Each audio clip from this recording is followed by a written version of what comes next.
બાળકો, આજે આપણે ધોરણ 7 સામાજિક વિજ્ઞાન પ્રકરણ 6માં ભક્તિયુગમાં ધાર્મિક સમુદાયો અને વિચારકો વિશે જાણીશું.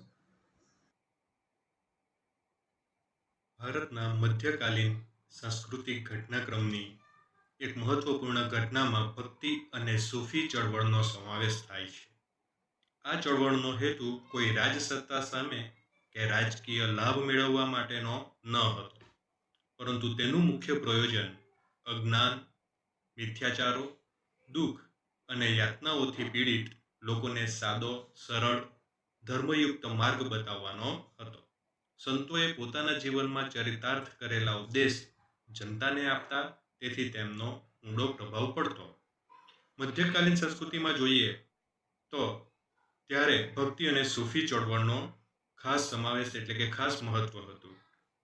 એ સમયે જે સૂફી સંતો હતા કે ભક્તિના માર્ગે ચાલનારા સંતો હતા, એમણે લોકોને અજ્ઞાનમાંથી દૂર કરવા માટે, મિથ્યાચારો, દુઃખ, યાતનાઓમાંથી લોકોને સહારો મળે કે મદદ મળે તે માટે તેમણે જનતાને જીવનમાં ચરિતાર્થ કરેલા ઉપદેશ આપી એમને ધર્મના માર્ગે વાળ્યા હતા. ઉદ્ભવ અને વિકાસ. ભારતના ઇતિહાસમાં ભક્તિ અને સૂફી આંદોલનનો ઉદ્ભવ અને વિકાસ થયો. તેના કારણે ધર્મમાં ઊંચ નીચના ભેદભાવ, માન્યતાઓ, અંધશ્રદ્ધાઓ, વિવિધ ધર્મની વડાબંધીની અવગણના કરીને ભક્તિ માર્ગના દ્વાર બધા માટે ખોલી નાખ્યા. આ સંતોએ જે ઉપદેશો આપ્યા એ ઉપદેશોથી સમાજમાં એવી અસર થઈ કે લોકોમાં ધર્મ પ્રત્યે જાગૃતિ આવી, ઊંચ નીચના ભાવો દૂર થયા, ખોટી માન્યતાઓ, ભેદભાવ હતા એ દૂર થવા લાગ્યા, અંધશ્રદ્ધાઓમાંથી લોકો મુક્ત થવા લાગ્યા. બરાબર છે. ભક્તિ અને સૂફી આંદોલને હિન્દુ મુસ્લિમ સાંસ્કૃતિક સમન્વયને જન્મ આપ્યો અને એક નવા જ યુગની શરૂઆત થઈ. મોટા ભાગના સંતો સગુણવાદી હતા, તેઓ ઐક્યના હિમાયતી હતા. મોટાભાગના આ જે સંતો હતા, સૂફી સંતો હતા, એઓ ઐક્યના હિમાયતી હતા, એટલે કે લોકોને એકતા સાથે રહેવા માટે ઉપદેશો આપતા હતા. હિન્દુ મુસ્લિમનો સમન્વય, ત્યારે તેમની સંસ્કૃતિનો સમન્વય જોવા મળ્યો. આ તમામ સંતો અને ફકીરો ધર્મ અને સંપ્રદાયની એકતામાં માનતા હતા, સામાજિક સમાનતાના પક્ષકાર હતા. તેમના મતે ઈશ્વર નિર્ગુણ, નિરાકાર અને અવર્ણનીય છે. મૂર્તિ પૂજા અને ક્રિયાકાંડના તેઓ વિરોધી હતા. આ સંતો, સૂફી સંતો કે ભક્તિના માર્ગે ચાલનારા સમાજસેવકો મૂર્તિ પૂજા અને ક્રિયાકાંડો માટે એઓ ના પાડતા હતા કે તેઓ એમના વિરોધી હતા, મૂર્તિ પૂજામાં માનતા ન હતા. તેમના મતે ઈશ્વર નિર્ગુણ, નિરાકાર અને અવર્ણનીય છે. મૂર્તિ પૂજા અને ક્રિયાકાંડના તેઓ વિરોધી હતા. તેમણે લોકોને સાદી ભાષામાં ઉપદેશ આપ્યો, લોકો સમજી શકે તેવી ભાષામાં સાહિત્ય અને પદોની રચના કરી. લોકોની બોલાતી ભાષામાં રચાયેલા આ સાહિત્યો, પદોએ અને સરળ વાણીએ સમાજમાં ઐક્યવાદ પ્રસરાવ્યો. લોકો સમજી શકે તેવા સરળ ભાષામાં એમણે ઉપદેશો આપ્યા, ગ્રંથોની રચના કરી, સાહિત્યોની રચના કરી, જેથી કરીને લોકો સરળતાથી સમજી શકે અને તેને જ કારણે સમાજમાં ઐક્યવાદ, એકતાથી રહેવું, હળીમળીને રહેવું, એવા એક વાદનો પ્રસાર થવા લાગ્યો. તેઓ કહેતા કે બધા ધર્મોનો સાર એક જ છે, ઈશ્વર એક જ છે અને તે બધે વસેલો છે.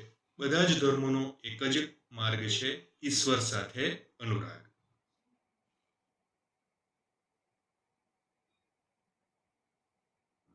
મુખ્ય સંતો અને તેમની વિચારધારા.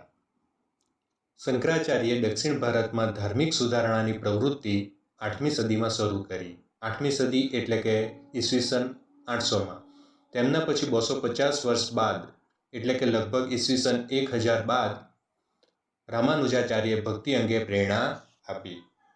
આ સમયે દક્ષિણ ભારતમાં અલવાર અને નૈનાર સંતોએ પણ ધાર્મિક આંદોલનોનો પ્રચાર પ્રસાર કર્યો.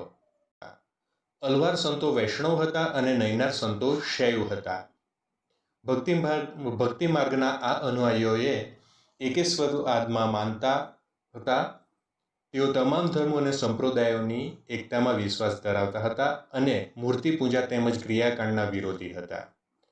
દરેક સાધુ સંતો, ભક્તિભાવ ધરાવતા સંતો અથવા તો સૂફી સંતોની માફક આ અલવાર અને નયનાર સંતો પણ એકેશ્વરવાદ એટલે કે એક જ ઈશ્વરમાં માનવું એવું માનતા હતા.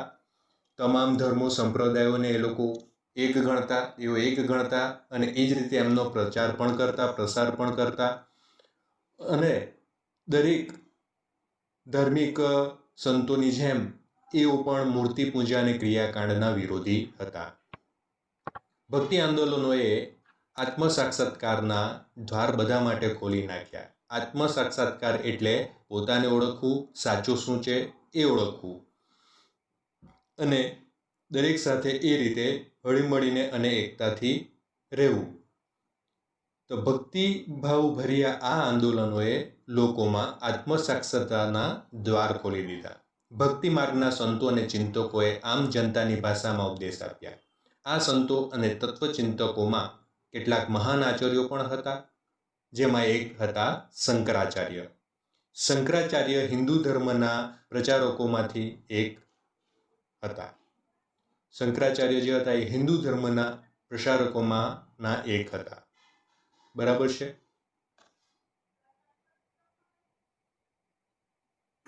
શંકરાચાર્ય પછી આશરે 250 વર્ષ પછી દક્ષિણમાં રામાનુજાચાર્ય થયા.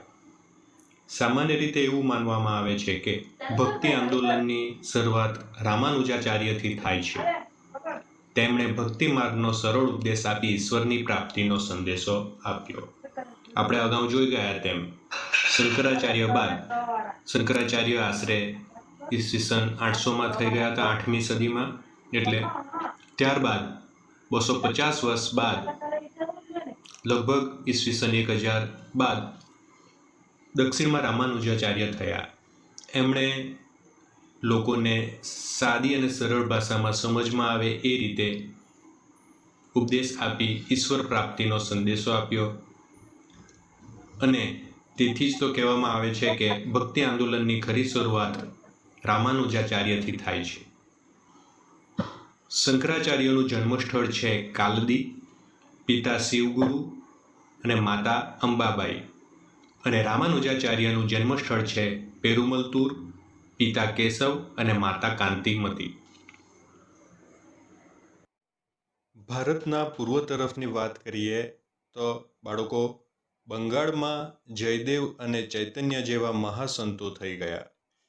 ચૈતન્ય મહાપ્રભુએ કૃષ્ણ ભક્તિના ગીતો રચીને બંગાળમાં હરિબોલનો મંત્ર ગુંજતો કર્યો હતો. આ વાત ખાસ ધ્યાન રાખવા જેવી છે બાળકો, કે બંગાળમાં હરિબોલનો મંત્ર ગુંજતો કરનાર સંત ચૈતન્ય મહાપ્રભુ હતા, જેમણે કૃષ્ણ ભક્તિના ગીતો રચીને બંગાળમાં હરિબોલનો મંત્ર ગુંજતો કર્યો હતો. ભારતમાં રામાનંદ જેવા મહાન સંતે ભક્તિ આંદોલનના શ્રી ગણેશ કર્યા હતા. શ્રી ગણેશ કરવું એટલે કે શરૂઆત કરવી. અને ભારતમાં, ઉત્તર ભારતમાં રામાનંદ જેવા મહાન સંતે આ ભગીરથ કાર્ય કર્યું હતું. એકેશ્વર પરંપરામાં કબીર સૌથી મહત્વપૂર્ણ સંત હતા. તેઓ વ્યવસાય વણકર હતા. એકેશ્વર પરંપરા એટલે કે એક જ ઈશ્વરની પૂજા કરવી, એક જ ઈશ્વરને પૂજવું. તો એ પરંપરામાં કબીર સૌથી મહત્વપૂર્ણ સંત હતા. તેઓ વ્યવસાય વણકર હતા. બીજક તેમનો કવિતા સંગ્રહ હતો અને એ જ કવિતા સંગ્રહમાંથી ગુરુ ગ્રંથ સાહિબમાં તેમની કવિતાઓનો સમાવેશ કરવામાં આવેલો છે. અહીં તમે જોશો તો શીખ ધર્મ અને બીજા ધર્મો બધા એકબીજા પ્રત્યે આદરભાવ રાખતા, સન્માનભાવ રાખતા અને સમાનતાનો ભાવ રાખતા. અને તેને જ કારણે એક ધર્મનું બીજા ધર્મમાં જે સારાપણું છે એ લોકો લેતા અને લોકોમાં એનો પ્રસાર પણ કરતા. સંત રૈદાસ તેમના ગુરુભાઈ હતા. સંત રૈદાસ તેમના ગુરુભાઈ એટલે કે કબીરના જે ગુરુભાઈ હતા એ સંત રૈદાસ હતા. એટલે કે સંત રૈદાસ કબીરના ગુરુભાઈ હતા. તે પણ કબીરની જેમ ગૃહસ્થી અને નિપુણ શાખાના નિગુણ શાખાના સંત હતા. કબીરેનો જે આ એક દોહો છે એ આપણે વાંચીએ કે સાધુ એસા ચાહીએ જૈસા સૂપ સુભાઈ, સાર સાર કો કહી રહે થોથા દેહ ઉડાઈ. સાધુ એવો હોવો જોઈએ, સંત પુરુષ એવો હોવો જોઈએ જે સુપડા સમાન હોય. જેમ સુપડામાં રાખેલી વસ્તુ, આપણે જ્યારે સુપડું ઉપણીએ ત્યારે સારી સારી વસ્તુ સુપડામાં રહી જાય છે અને છોડા, કચરો કે નકામી વસ્તુ બહાર ફેંકાઈ જાય છે. તો એવી જ રીતે આપણે પણ સમાજમાંથી એવું જ લેવાનું છે જે આપણા કામનું હોય, ઉપયોગી હોય, સારું હોય. અને જે નકામું છે, કચરો છે, બિનજરૂરી છે, એને આપણી અંદર પ્રવેશવા દેવાનું નથી. થોથા દેહ ઉડાય. થોથા એટલે કચરો, નકામી વસ્તુ, એને આપણે બહાર ફેંકી દેવાની છે. એ પછી વિચાર હોય કે આપણને નુકસાન કરતા કોઈ પણ બાબત હોય. ગુરુ નાનક શીખ ધર્મના સ્થાપક હતા. શીખ ધર્મ વિશે તમે જાણો જ છો. પંજાબમાં એ શીખ ધર્મનું મુખ્ય સ્થાનક છે. એ શીખ ધર્મનું સ્થાપન ગુરુ નાનક કર્યું હતું. તેઓ નિર્ગુણ શાખાના સંત હતા. એમના શિષ્યો શીખ કહેવાતા. ગુરુ ગ્રંથ સાહિબ તેમનો પવિત્ર ગ્રંથ છે. આપણે આગળ પણ જોયું કે ગ્રંથ સાહિબ શીખ ધર્મનો પવિત્ર ગ્રંથ છે, પવિત્ર પુસ્તક છે, ધર્મ પુસ્તક છે. એમાં કબીરની વિવિધ કવિતાઓનો સમાવેશ કરવામાં આવેલો છે. એવી રીતે દરેક ધર્મનું પોતપોતાનું ધર્મ પુસ્તક, ધર્મગ્રંથ હોય છે. ઉત્તર ભારત અને રાજસ્થાનમાં તુલસીદાસ, સૂરદાસ અને મીરાબાઈ વૈષ્ણવ ભક્તિ આંદોલનના મહત્વપૂર્ણ સંતો હતા. તુલસીદાસ યુવાનીમાં જ સાધુ બન્યા હતા. તેમણે રામચરિતમાનસ અને વિનય પત્રિકા જેવા લોકપ્રિય ગ્રંથોની રચના કરી હતી. બાળકો, અહીં જ્યાં જ્યાં તમને અંડરલાઇન જોવાની મળે છે ત્યાં ત્યાં તમારે તમારા પુસ્તકમાં પણ અંડરલાઇન કરવાની છે. તો તુલસીદાસના જીવન દરમિયાન એમણે રામચરિતમાનસ અને વિનય પત્રિકા જેવા લોકપ્રિય ગ્રંથોની રચના કરી હતી. તુલસીદાસનો ગ્રંથ રામચરિતમાનસ આજે પણ એટલો જ લોકપ્રિય છે.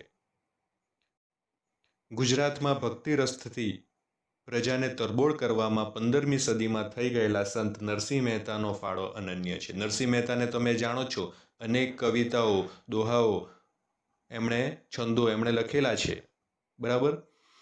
એ નરસિંહ મહેતા આશરે 15મી સદી એટલે કે ઈસવીસન 1500માં થઈ ગયા. નરસિંહ મહેતા ઈસવીસન 1412 થી ઈસવીસન 1480 દરમિયાનના જીવનકાળ દરમિયાન ગુજરાતી ભાષાના આદિ કવિ પણ છે.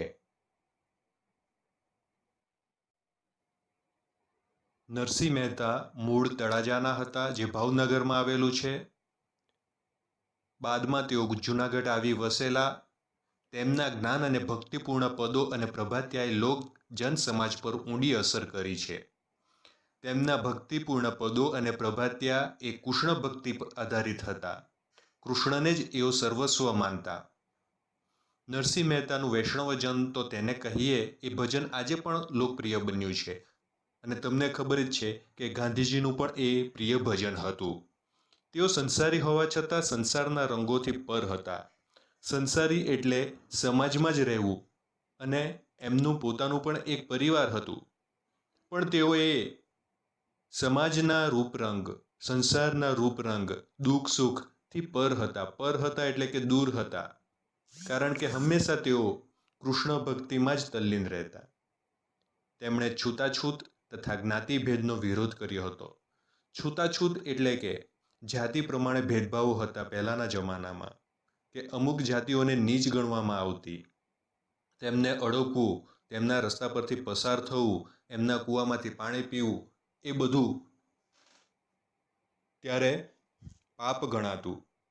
અને આ રીતે જ્ઞાતિભેદ અને છૂતાછૂત ખૂબ લોકોમાં પ્રસરેલો હતો.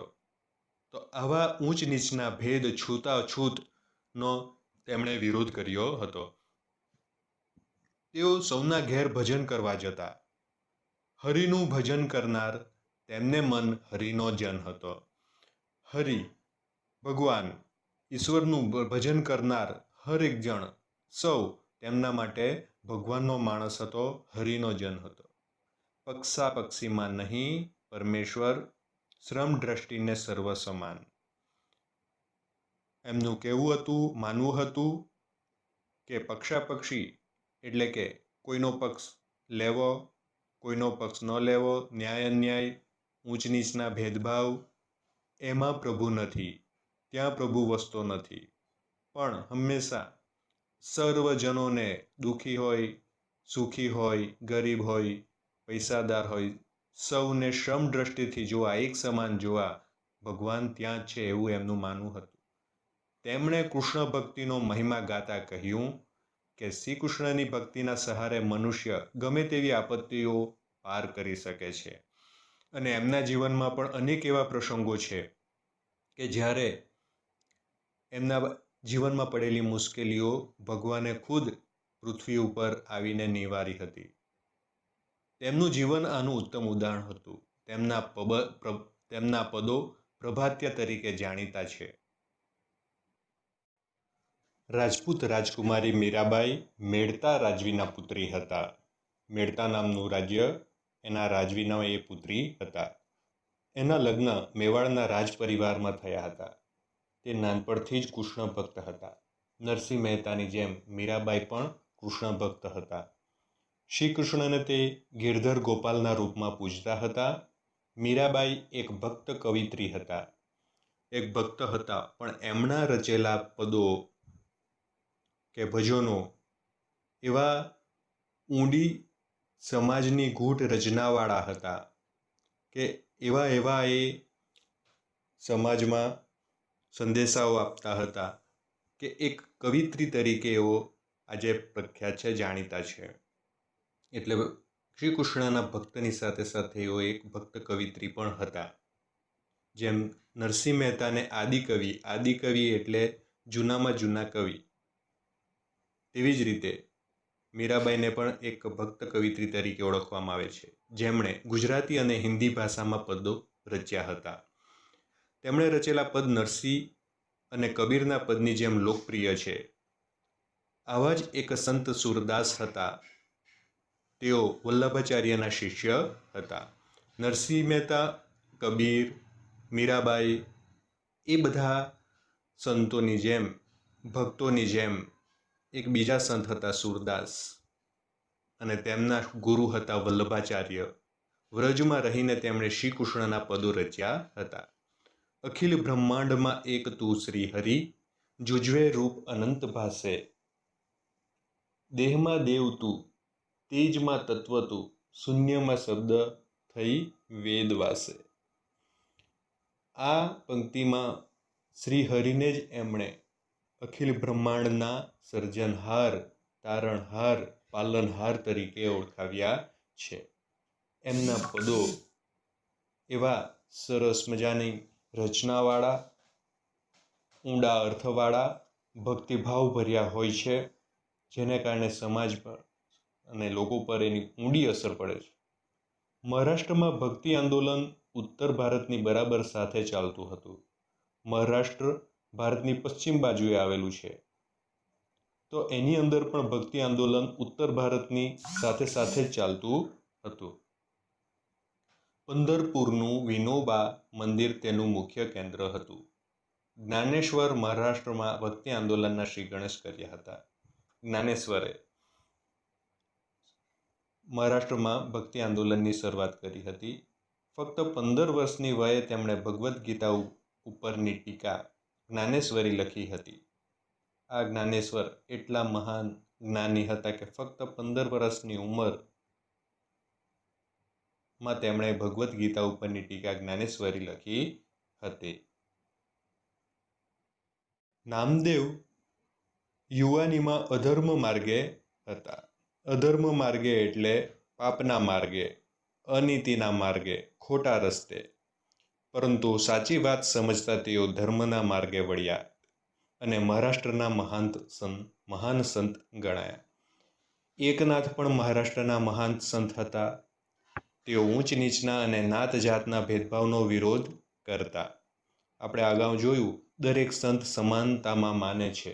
ધાર્મિક સંત જેઓ થઈ ગયા છે, દરેક ધર્મના સંતો સમાનતામાં માને છે. ઊંચ નીચના ભેદભાવ, છૂત અછૂતના ભેદભાવમાં એઓ માનતા નથી. મૂર્તિ પૂજામાં માનતા નથી. તો દરેક સંતોની જેમ આ પણ એકનાથ પણ સૌને સમાન ગણતા હતા. તુકારામ મહારાષ્ટ્રના સંત કવિ હતા. તેમના રચેલા અભંગો ખૂબ જ જાણીતા છે.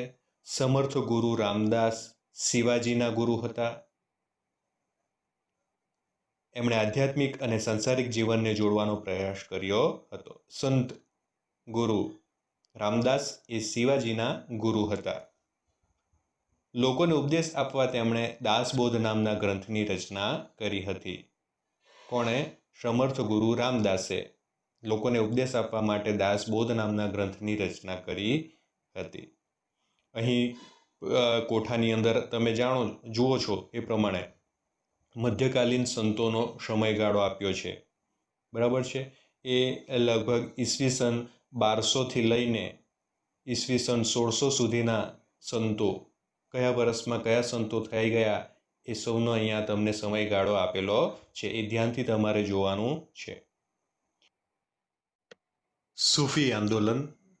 સૂફી આંદોલન મૂળ ઇસ્લામના ધાર્મિક વિચારોને વ્યક્ત કરતું એક આંદોલન છે. મધ્યકાળમાં ભારતમાં થયેલા ધાર્મિક આંદોલનમાં સૂફી ચળવળનો પણ સમાવેશ થાય છે. બીજા ધર્મોની સાથે, અલગ અલગ ધર્મોની સાથે આ સૂફી આંદોલને પણ આ સમાજ સુધારામાં ખૂબ મોટો ફાળો આપ્યો છે. આ ધાર્મિક સામાજિક આંદોલને હિન્દુ મુસ્લિમ સમન્વયને જન્મ આપ્યો.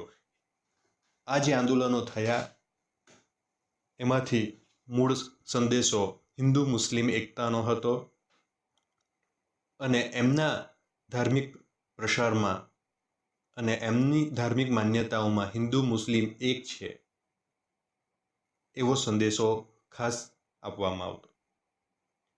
આમ પણ પ્રાચીન કાળથી જ ભારત વિભિન્ન સંસ્કૃતિઓનું મિલન સ્થળ રહ્યું છે.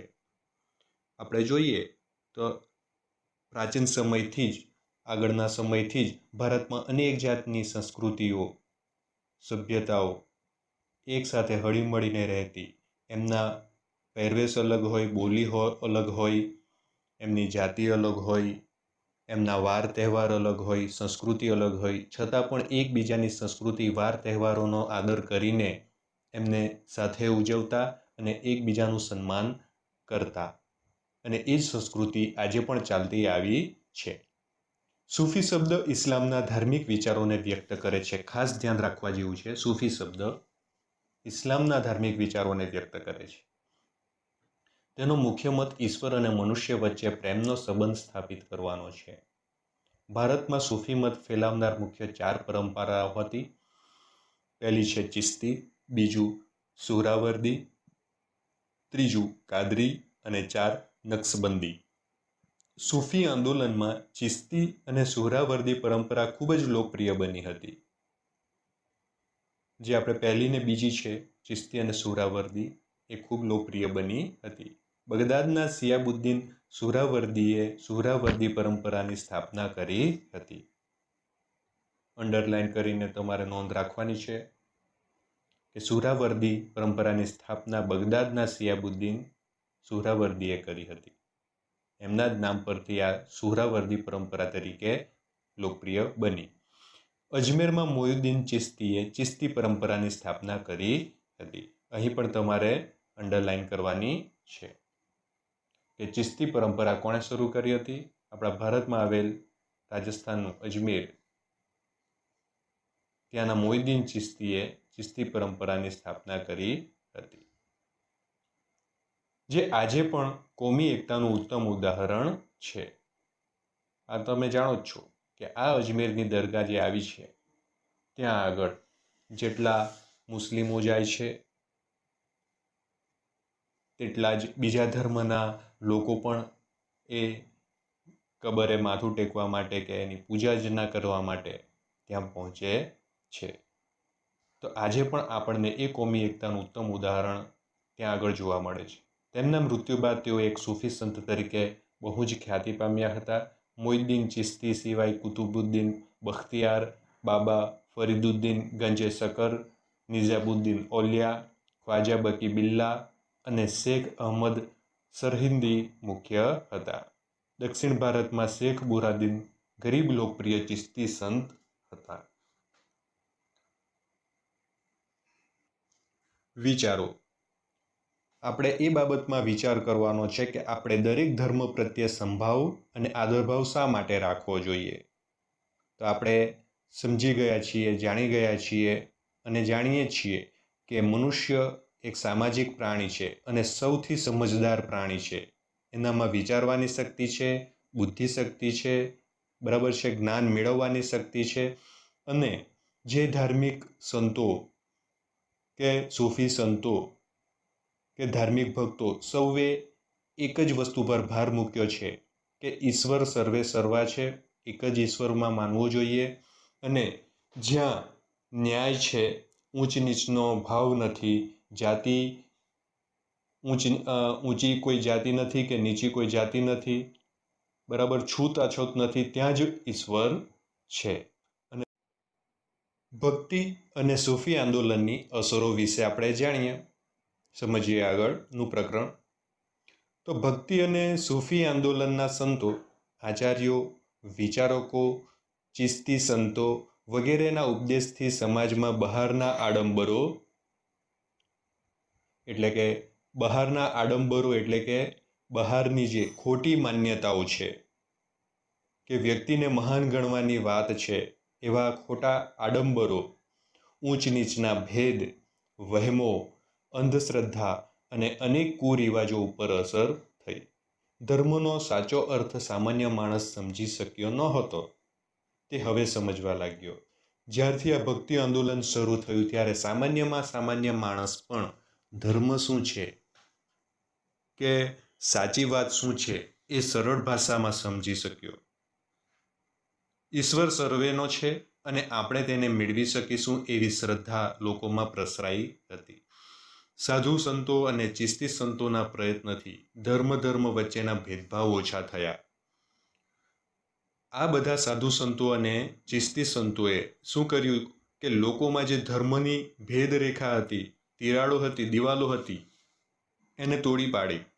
એમણે દરેક ધર્મનો અર્થ સમજાવ્યો, ધર્મના ઊંડાણમાં શું અર્થ રહેલો છે તે સમજાવ્યો અને સામાન્ય માણસને પણ તે સમજ આવતા લોકોમાં ધર્મ વચ્ચે જે ભેદભાવ હતા, કુરિવાજો હતા, ખોટી માન્યતાઓ હતી, એ દૂર થવા લાગી. કબીર જેવા સંતોના શિષ્યોમાં હિન્દુ મુસ્લિમોનો સમાવેશ થતો હતો. એટલે કે કબીરને મુસ્લિમોની સાથે સાથે હિન્દુ લોકો પણ એટલા જ માનતા હતા. આ આંદોલનની અસર ઊંચ નીચના ભેદભાવ પર પડી હતી. આ સમયે અનેક સંતો નાતજાત ભૂલીને દરેકને પોતાના શિષ્યો બનાવતા.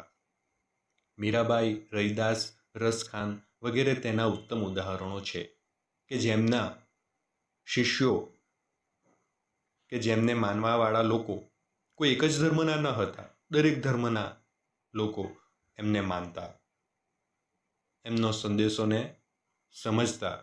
ગ્વાલિયરના સૈયદ મોહમ્મદ છૌશ વિંધ્યાચળના એકાંત સ્થાનોમાં હિન્દુ સંતો સાથે વર્ષો સુધી રહ્યા હતા. મુસ્લિમ રહસ્યવાદી વિચારધારામાં સંખ્યાબંધ હિન્દુ રહસ્યવાદી ક્રિયાઓ અને પ્રાર્થનાઓ ઉમેરાઈ છે. સૂફીઓએ હિન્દુઓની કેટલીક ધાર્મિક ક્રિયાઓ, વિધિઓ અપનાવી હતી.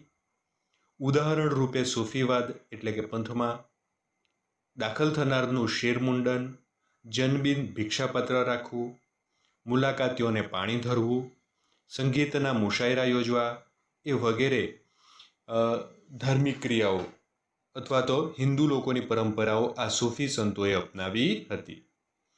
આમ ભક્તિ અને સૂફી આંદોલને સમાજની કાયાપલટ કરી. કાયાપલટ કરી એટલે મોટું પરિવર્તન લાવી દીધું. હિન્દુ અને મુસ્લિમ સમાજને એક કરવાની વાત કરી.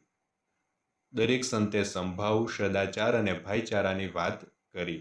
દરેક સંતે એટલે કે દરેક ધર્મના સંતે, કોઈ એક ધર્મના નહીં, દરેક ધર્મના સંતે સંભાવનો પ્રચાર કર્યો, સદાચાર રાખવાની વાત કરી અને એકબીજા પ્રત્યે ભાઈચારાની વાત કરી.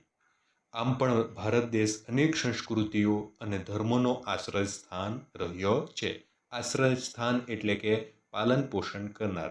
જેમ એક વડનું ઝાડ અનેક જીવજંતુઓ, અનેક પશુ પક્ષીઓ, પ્રાણીઓનું જતન કરે છે, પોષે છે, એવી જ રીતે ભારત પણ અનેક સંસ્કૃતિઓ અને ધર્મોનો આશ્રય સ્થાન રહ્યો છે, જેમાં મધ્યકાલીન સંતોએ પોતાના સરળ ઉપદેશથી પ્રાણ પૂર્યા છે.